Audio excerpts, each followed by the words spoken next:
రాష్ట్రాలన్నిటికి కూడా వీళ్ళ ఆదర్శంగా మన ఆంధ్రప్రదేశ్ రాష్ట్రం ఆదర్శంగా ఉండే పరిస్థితి మనం చూసాం. నిజంగా అప్పుల్లో తీసుకుంటే 3.22 లక్షల కోట్లు అప్పు చేశారు కేవలం 19 నెలల్లో కూటమి ప్రభుత్వం. అంటే అది ఆల్ టైమ్ రికార్డు. అంత దారుణంగా రాష్ట్రాన్ని అప్పుల్లో ముంచేసిన పరిస్థితి. అలాగే నిరుద్యోగులకి ఈరోజు ఉద్యోగాలు లేకపోవడం వల్ల నిరుద్యోగులు ఈరోజు ఆత్మహత్యలు చేసుకునే పరిస్థితికి దాపురించింది ఆంధ్రప్రదేశ్ రాష్ట్రంలో. 8.2% నిరుద్యోగిత రేట్లో మనం దేశంలోనే మొదట స్థానంలో ఉన్నాం. ఇంత దారుణమైన పరిస్థితులు గతంలో ఎప్పుడైనా చూసామా నేను అడుగుతూ ఉన్నాను. అలాగే నిరుద్యోగులకి నిరుద్యోగ భృతి ఇస్తామన్నారు. అది ఇప్పటి వరకు కూడా 19 నెలలైన 3వ బడ్జెట్ ప్రవేశపెడుతూ ఉన్నారు. ఇప్పటికి కూడా ఇవ్వని పరిస్థితి మనం చూస్తూ ఉన్నాము. అలాగే రైతులకి పెట్టుబడి సాయం లేదు, గిట్టుబాటు ధర లేదు. దానివల్ల రైతులు ఈరోజు ఆత్మహత్యలు చేసుకుంటూ ఉండే పరిస్థితి మనం చూస్తూ ఉన్నాము. అలాగే మహిళల్ని ఎంత నెట్ట నిలువుగా మోసం చేశారంటే ఎన్నో హామీలు ఇచ్చారు, ఏ ఒక్క హామీ కూడా అమలు చేయలేదు సరికదా. మహిళలకి రక్షణ ఇవ్వకుండా ఉండే పరిస్థితి మనం చూస్తూ ఉన్నాము.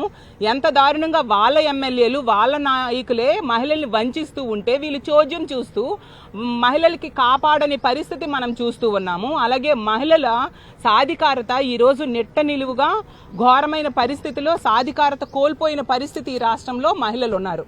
అలాగే మహిళల పరపతి కూడా తగ్గిపోయిన పరిస్థితి మనం చూసాము. అలాగే డ్వాక్రా సంఘాలకి ఈరోజు బ్యాంకులు లోన్లు ఇవ్వని పరిస్థితి మనం చూసాం. అలాగే మహిళల తాలూకా పొదుపు తాలూకా శక్తి కూడా ఈరోజు ఈ కూటమి పాలనలో తగ్గిపోయిన పరిస్థితి మనం చూసాం. గతంలో జగనన్న మహిళల కోసం చేయూత, ఆసరా, ఈబీసీ నేస్తం ఇలాంటి ఎన్నో పథకాలు పెట్టి పెద్ద పెద్ద కంపెనీలతో టైఅప్ చేసి వాళ్ళ ఆర్థిక స్వావలంబన కోసం ఎంతగానో కృషి చేస్తే ఈరోజు అవేవీ లేకపోవడం వలన వాళ్ళని ఆదుకోకపోవడం వలన డ్వాక్రా సంఘాల దుస్థితి ఈరోజు ఎలా ఉంది. అలాగే తీసుకుంటే విద్యార్థులు ఈరోజు 6 లక్షల మంది విద్యార్థులు ప్రభుత్వ పాఠశాల నుంచి బయటకు వచ్చేశారు. అంటే విద్యా ప్రమాణాలు సరిగ్గా లేకపోవడం వలన ప్రభుత్వ పాఠశాలలో జాయిన్ అవ్వట్లేదు. ఎంత దారుణం. అలాగే ఫీజు రియంబర్స్మెంట్ బకాయిలు పెండింగ్లో పెట్టేయడం వలన ఈరోజు పేద విద్యార్థుల తాలూకా ఉన్నత విద్య ఎంత ఘోరంగా ఉందో మనం అర్థం చేసుకోవచ్చు. ఈరోజు స్కూల్ అంటే కాలేజెస్లో విద్యార్థుల్ని సర్టిఫికేట్స్ ఇవ్వట్లేదు ఫీజులు కట్టలేకపోవడం వల్ల, ప్రభుత్వం ఫీజు రియంబర్స్మెంట్ నిధులు కేటాయించకపోవడం వల్ల. అలాగే తీసుకుంటే వీళ్ళు కేంద్రంతో ఎలియన్స్లో ఉన్నారు. వీళ్ళు ప్రత్యేక హోదా అడగొచ్చు, వీళ్ళ మీద డిపెండ్ అయ్యి ఉన్న కేంద్ర ప్రభుత్వం ఉంది, కానీ వీళ్ళు అడగట్లేదు. వాళ్ళతో కాంప్రమైజ్ అయిపోయి ఉండే పరిస్థితి మనం చూస్తూ ఉన్నాం. అలాగే పోలవరం ఎత్తును కూడా తగ్గించేసిన పరిస్థితి మనం చూస్తూ ఉన్నాం. ఇలా కేంద్రం నుంచి రావాల్సిన ఎటువంటి నిధులు కూడా రాబెట్టకుండా వీళ్ళు చోద్యం చూస్తూ వీళ్ళ స్వలాభం కోసం మాత్రమే వీళ్ళు పనిచేస్తూ ఉండే పరిస్థితి. ఈ రాష్ట్రంలో ఉన్న ప్రభుత్వ భూముల్ని అప్పనంగా తన బినామీలకి దోచిపెడుతూ ఉండే పరిస్థితి, అది కారు చౌకగా దోచిపెడుతూ ఉండే పరిస్థితి రాష్ట్రమంతా చూస్తూ ఉన్నాము. ఆ గీతం భూముల విషయంలో 5,000 కోట్ల రూపాయల విలువైన భూములనేమో తన కుటుంబ సభ్యుడైన భరత్ గారికి రెగ్యులరైజ్ చేయడానికి ప్రభుత్వమే సహకరిస్తూ ఉండే పరిస్థితి మనం చూసాము.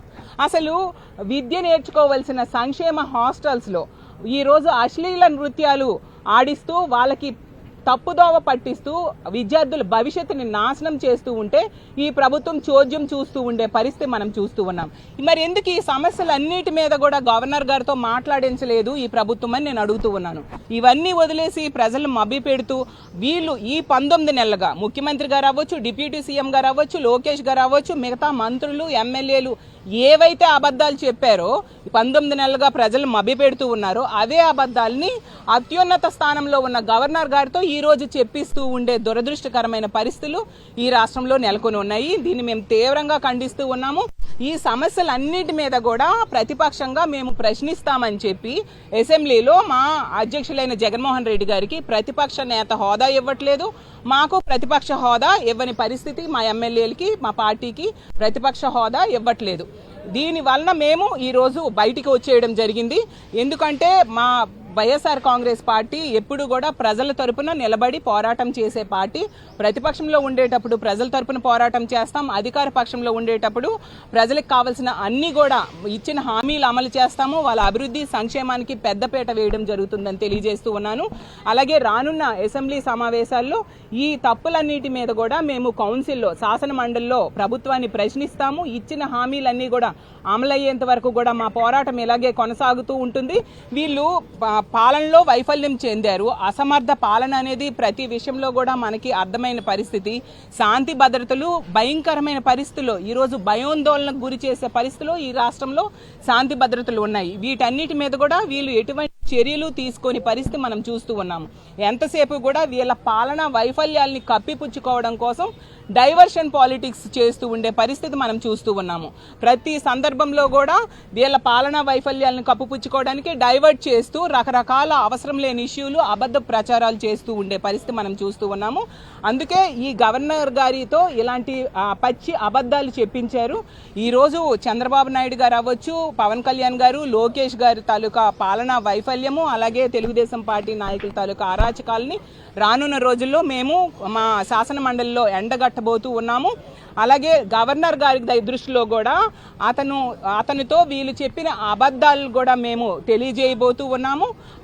ఈ గవర్నర్ గారి ప్రసంగాన్ని కూడా మార్చాల్సిందిగా మేము కోరబోతూ ఉన్నాము. రానున్న రోజుల్లో ప్రజల తరపున ఈ నెల రోజులు శాసన మండలి సమావేశాల్లో మేము ప్రశ్నించబోతున్నామని తెలియజేస్తూ ఉన్నాం. Thank you.